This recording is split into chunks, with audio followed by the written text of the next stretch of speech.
नमस्ते दोस्तों, मैं सौरभ शर्मा आपका स्वागत करता हूं मेरे चैनल में एक बार फिर से। तो आज जैसा कि जो अपन वीडियो बना रहा है वो 30 डेज़ की स्ट्रेटजी पे बना रहा है, क्योंकि आज से एमटीएस के ऑलमोस्ट क्या मतलब 30 ही दिन बचे हैं। तो उस 30 दिन में अपन को क्या करना है, कैसे करना है, तो इसके ऊपर आज मैं लेके आया हूँ कि मतलब बेस्ट स्ट्रेटजी क्या हो सकती है इन 30 दिनों के लिए। इनमें कैसे क्या बिगनर्स को पढ़ना है, कैसे क्या उनको पढ़ना है जो अपना कोर्स पोस्ट कंप्लीट कर चुके हैं। तो इस तरीके से क्या है कि लास्ट 30 दिन में आपको एकदम स्मार्ट अप्रोच के साथ ही चलना होगा, क्योंकि अब वो समय भी नहीं रहा है कि आराम से कर रहे हैं हो जाएगा। तो अब वैसा भी कुछ नहीं है, अब आपको स्मार्ट सोच के साथ चलना पड़ेगा। तो आज वही मैं लेके आया हूँ कि कैसे क्या करना है। तो जो नए पहले मैं बिगनर्स के लिए बता देता हूँ। तो जो बिगनर्स हैं जिन्होंने अभी स्टार्ट किया है 1-2 महीने पहले, तो उनके लिए चांसेस हैं, क्योंकि पर चांसेस थोड़ा सा जो पढ़ चुके हैं उनसे कम है, क्योंकि आपका सिलेबस कंप्लीट नहीं है, आपको अभी इधर उधर से पढ़ना पड़ रहा है। और जो कर चुके हैं उनके लिए तो ये फ़ायदा है ना कि वो पूरा फाउंडेशन कोर्स कर चुके हैं, पूरा जीएस पढ़ चुके हैं। पर आप लोगों को भी निराश नहीं होना है, क्योंकि अगर आप स्मार्ट अप्रोच के साथ आप भी पढ़ जाएंगे तो 2 महीने 3 महीने बहुत सफिशिएंट होते हैं किसी भी एग्ज़ाम के लिए कि आप अच्छा कर पाएंगे उसमें। तो वही आज मैं लेके चलता हूँ। और फ्रेशर्स के लिए तो मैंने बताया भी था कि कौन कौन सी सीरीज़ करनी है इंग्लिश में या जीएस में, तो वो आप कर ही रहे होंगे सब लोग, मेरा ये मानना है। बाकी जो लोग अपना कोर्स पूरा कर चुके हैं, जैसे इंग्लिश का कोर्स पूरा कर चुके हैं, तो उनको क्या करना है लास्ट 30 डेज़ में, उनको जो है मिसलेनियस प्रैक्टिस करनी है। मिसलेनियस प्रैक्टिस या वो आप पिनेकल के बुक से कर सकते हैं इंग्लिश की से, या आप पीवाईक्यू से कर सकते हैं टेक्स्ट बुक की से। उनको मिसलेनियस क्वेश्चन लगाने पर डे 100 इंग्लिश के मिक्सअप क्वेश्चन करने हैं आपको। पिछले 5 साल के पीवाईक्यू लगा सकते हैं आप, सीजीएल का हुआ किसी का भी हुआ, मतलब आप पिछले 5 साल के पीवाईक्यू से आप 100 क्वेश्चन पर डे की प्रैक्टिस कर सकते हैं। और अगर आपके पास टेक्स्ट बुक या ओलिव बोर्ड का सब्सक्रिप्शन नहीं है तो आप इससे पिनेकल की एसएससी की बुक आती है प्रीवियस ईयर की, उससे भी कर सकते हैं। और क्या, हाँ, और इंग्लिश में आपको क्लोज टेस्ट, ये चाहे फ्रेशर हो चाहे कोई भी हो, चाहे जो पढ़ चुका है वो हो, आपको 2 क्लोज टेस्ट की पर डे प्रैक्टिस करनी है। 2 क्लोज टेस्ट आपको पर डे करने हैं। और क्योंकि अगर आपके पास टाइम बच रहा है और क्लोज टेस्ट में दिक्कत आ रही है, तो आप रीडिंग कर सकते हैं। कम से कम 15 मिनट के लिए आप लोग रीडिंग कर सकते हैं, अगर जिनको दिक्कत आ रही है। अगर जिनसे बन रहा है तो वो तो क्लोज टेस्ट की प्रैक्टिस करें, वो बहुत है। और अगर जिनसे नहीं, वो हर बार दिक्कत आ रही है, तो वो 15 मिनट के लिए रीडिंग सेशन का टाइम ज़रूर निकालें। और अब बुकैब की बात आई, तो बुकैब में क्या करना है आपको, anto, syno, idioms, phrases, one word, ये आपको 15-15 डेली करने हैं। मिसलेनियस में जो प्रीवियस आए हैं या ब्लैक बुक से 15-15 आपको डेली का टारगेट बना लेना है अभी से, जो आ चुके हैं प्रीवियस ईयर में उनका। और करेक्ट मिस स्पेल्ड वर्ड जो होते हैं वो भी आपको 15 डेली करने हैं। जिससे क्या होगा कि अभी 30 दिन है, तो अगर 15 तो आप 450 वर्ड हर में कर लेंगे, क्योंकि 30 दिन है। तो अगर आप एंटो साइनो के साथ 150 वर्ड कर लेंगे, इडियम्स से 450 कर लेंगे, तो इस तरीके से जब ये मंथ एंड पे आएगा और एग्ज़ाम स्टार्ट होगा, तो आप अपने आप को बहुत पावरफुल महसूस करेंगे इसमें बुकैब में। तो ये बुकैब का था। बुकैब को आपको 15-15 डेली करना है। और ग्रामर की प्रैक्टिस तो आपको करनी ही है। ग्रामर की प्रैक्टिस चाहे एरर से हो, चाहे ऐसे फिल इन द ब्लैंक से हो, ग्रामर का आपने सीरीज कर ही रहे होंगे, और जो कर चुके हैं उनके लिए भी ठीक है। तो आपको ग्रामर की प्रैक्टिस एरर से बहुत ज़्यादा करनी है, क्योंकि एरर कम से कम एक क्वेश्चन, एक एग्ज़ाम में 4-5 एरर आ जाते हैं कभी कभार। तो इससे आपको एग्ज़ाम की प्रैक्टिस इससे एरर से करनी होगी, क्योंकि एरर का आप करेंगे तो एरर जब आप करेंगे तो आपको पता चलता है कि आपने कितने रूल्स पढ़े हैं, कितने रूल आपको याद हैं, कितने आप भूल चुके हैं। क्योंकि अगर आप रूल को पकड़ ही नहीं पा रहे हैं, उसमें एरर में आप एरर ही नहीं पकड़ पा रहे हैं, तो इसका मतलब आप कहीं ना कहीं कमज़ोर हैं अभी भी ग्रामर में। और इस तरीके से अब अपन आते हैं जीके जीएस पे। तो जीके जीएस पे आपको क्या करना है कि अब चाहे वो फ्रेशर हो और चाहे वो जिसने अपना फाउंडेशन कोर्स कर लिया, क्योंकि बहुत ज़्यादा टाइम बचा नहीं है। मैंने बताया भी था सीरीज वीरीज, तो आई होप आप सब कर रहे होंगे और उन कर भी ली होंगी कुछ लोगों ने। तो आपको जीएस में क्या करना है कि चाहे तो आप एसएससी पिनेकल की जीके जीएस की बुक लीजिए, चाहे टेक्स्ट बुक, चाहे ओलिव बोर्ड, जो भी आपके पास सोर्स है, मतलब पीवाईक्यू लगाने का, उसमें से 100 क्वेश्चन पर डे प्रैक्टिस करिए स्टैटिक के।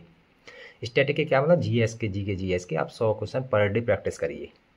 पर डे आपको 100 क्वेश्चन करना है। जो आपको नहीं बनना है वो पहले तो आपको जो आ रहे हैं उनसे पढ़ना है, फिर नहीं बनना है उनको याद करना है। ऐसे आपको पर डे पीवाईक्यू की 100 क्वेश्चन की प्रैक्टिस करनी है। और स्टैटिक जीके की भी मैं आज टॉपिक लाया हूँ कि जो मोस्ट इम्पोर्टेंट टॉपिक हो सकते हैं वो कौन कौन से हैं, जो आप कम टाइम में भी हो जाएंगे और आपको करना भी होगा, क्योंकि इनसे मैंने तो जहाँ तक एक्सपीरियंस किया है, इनसे बहुत सारे क्वेश्चन बनते हैं।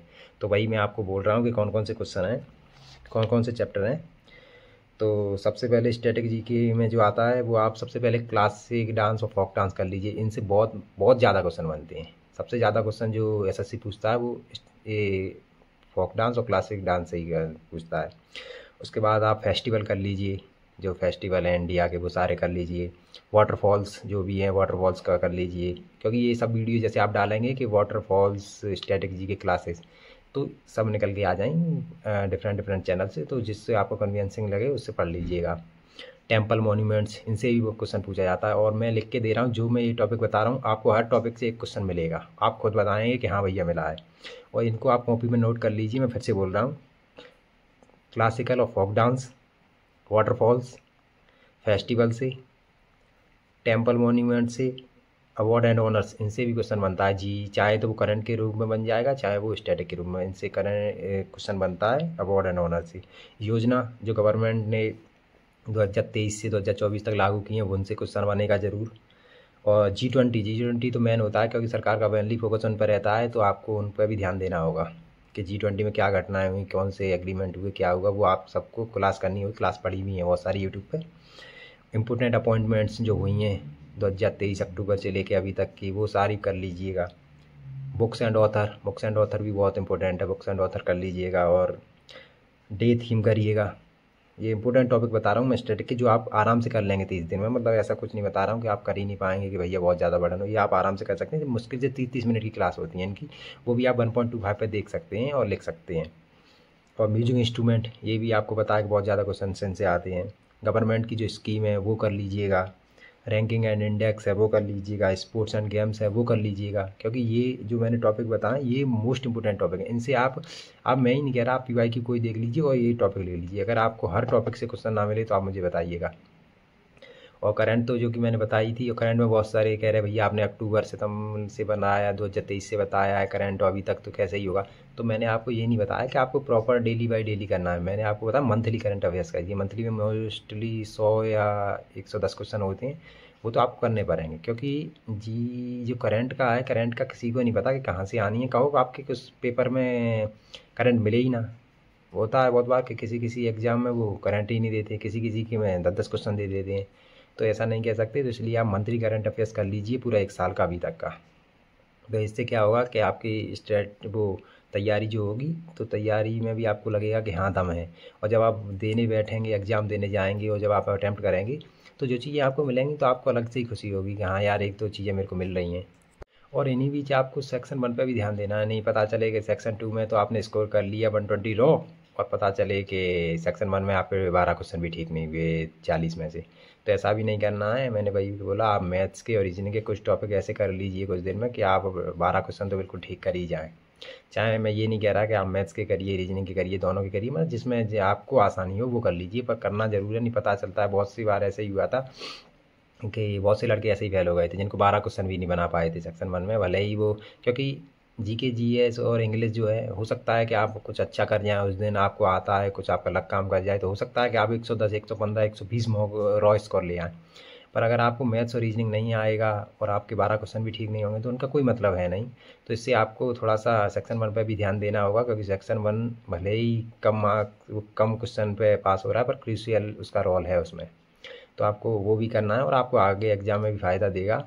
तो आप, बहुत से कह रहे थे लड़के, मतलब कमेंट में, भाई ये मैं मैथ्स नहीं करूँ, तो वो आपकी मर्ज़ी है, मैथ्स करो या ना करो, रीजनिंग करो या ना करो, पर आपको 12 क्वेश्चन का टारगेट रखना होगा। आपको सेक्शन 1 में 12 क्वेश्चन ठीक करने ही होंगे।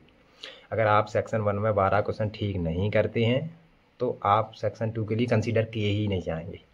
तो सेक्शन 1 तो प्राइमरी है, उसमें तो आपको 12 क्वेश्चन ठीक करने हैं। और सेक्शन 1 का मैं एक और बताता हूँ। सेक्शन 1 में बहुत सारे लोग पूछते हैं कि भैया सेक्शन 1 में ज़रूरी है कि 12 क्वेश्चन ही, अगर ऐसा होता है कि सबके क्वेश्चन बहुत ज़्यादा ठीक हो रहे हैं, तो क्या कट ऑफ फिर उस हिसाब से बनेगी कि मतलब सेक्शन 1 की कट ऑफ बढ़ा दी जाएगी, 20 क्वेश्चन कर दी जाएगी?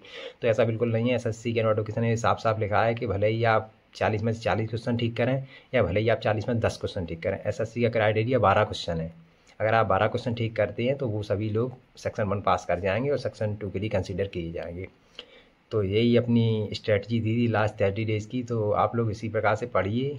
और भी अगर आप ऐसा नहीं है कि मेरे ही कहने से चलना है, मेरा एनर्जी इतना कहा है उतना का, अगर आप अपना बेस्ट एफर्ट दे सकते हैं, तो बिल्कुल दीजिए। और ये 30 दिन है, इसमें आपको सबसे ज़्यादा इंग्लिश और जीएस खींच के चलना है। खींच के इन द सेंस कि मतलब आपको उसमें बेस्ट करना है। तो इसी तरीके से जब आप एग्ज़ाम में बैठेंगे तो मुझे पूरा भरोसा है कि आप लोग बेहतर कर पाएंगे। तो इसी के साथ अपन वीडियो ख़त्म करते हैं, और अपने भाई को ऐसे ही सपोर्ट बनाए रखिए, और चैनल को सब्सक्राइब करिए और शेयर करिए। Thank you.